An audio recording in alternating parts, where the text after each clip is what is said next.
नमस्कार सभी को। इस वीडियो में हम सुनेंगे उत्पन्ना एकादशी व्रत की कथा।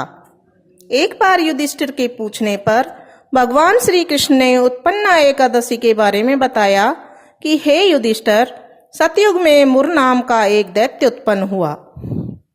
वह बड़ा बलवान और भयानक था। उस प्रचंड दैत्य ने इंद्र, आदित्य, वसु, वायु, अग्नि आदि सभी देवताओं को पराजित करके भगा दिया। तब इंद्र सहित सभी देवताओं ने भयभीत होकर भगवान शिव से सारा वृत्तांत कहा और बोले, हे कैलाशपति, मुर दैत्य से भयभीत होकर सब देवता मृत्यु लोक में फिर रहे हैं। तब भगवान शिव ने कहा, हे देवताओं, तीनों लोकों के स्वामी, भक्तों के दुखों का नाश करने वाले भगवान विष्णु की शरण में जाओ। वे ही तुम्हारे सभी दुखों को दूर कर सकते हैं।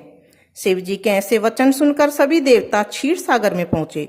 वहां भगवान को शयन करते देख हाथ जोड़कर उनकी स्तुति करने लगे कि हे देवताओं, उनकी देवताओं की स्तुति करने योग्य प्रभु, आपको बारंबार नमस्कार है। देवताओं की रक्षा करने वाले मधुसूदन, आपको नमस्कार है। आप हमारी रक्षा करें। दैत्यों से भयभीत होकर हम सब आपकी शरण में आए हैं। आप इस संसार के कर्ता, माता पिता, उत्पत्ति, पालनकर्ता और संहार करने वाले हो। सबको शांति प्रदान करने वाले हैं। आकाश और पाताल भी आप हैं। सबके पितामह ब्रह्मा, सूर्य, चंद्र, अग्नि, सामग्री, होम, आहुति, मंत्र, तंत्र, जप, यजमान, यज्ञ, कर्म, कर्ता, भोक्ता भी आप ही है। आप सर्वव्यापक हैं। आपके सिवा तीनों लोकों में चर तथा अचर कुछ भी नहीं है। हे भगवान, दैत्यों ने हमको जीतकर स्वर्ग से भ्रष्ट कर दिया है और हम सब देवता इधर उधर भागे भागे फिर रहे हैं। आप उन दैत्यों से हम सब की रक्षा करें। इंद्र के ऐसे वचन सुनकर भगवान विष्णु कहने लगे, हे इंद्र, ऐसा मायावी दैत्य कौन है जिसने सब देवताओं को जीत लिया है? उसका नाम क्या है और उसमें कितना बल है और किसके आश्रय में है तथा उसका स्थान कहाँ है? यह सब मुझसे कहो। भगवान के ऐसे वचन सुनकर इंद्र बोले, भगवान, प्राचीन समय में एक नाड़ीजंग नाम का एक राक्षस था। उसके पराक्रमी और लोक विख्यात मुर नाम का एक पुत्र हुआ। उसकी चंद्रावती नाम की नगरी है। उसी ने सब देवताओं को स्वर्ग से निकालकर अपना अधिकार जमा लिया है। उसने इंद्र, अग्नि, वरुण, यम, वायु, ईश, चंद्रमा, नेत्र आदि सबके स्थान पर अधिकार जमा लिया है। सूर्य बनकर स्वयं ही प्रकाश करता है, स्वयं ही मेघ बन बैठा है और सबसे अजय है। हे असुर निकंदन, उस दुष्ट को मारकर देवताओं को अजय बनाइए। यह वचन सुनकर भगवान ने कहा, हे देवताओं, मैं शीघ्र ही उसका संहार करूंगा। तुम चंद्रावती नगरी जाओ।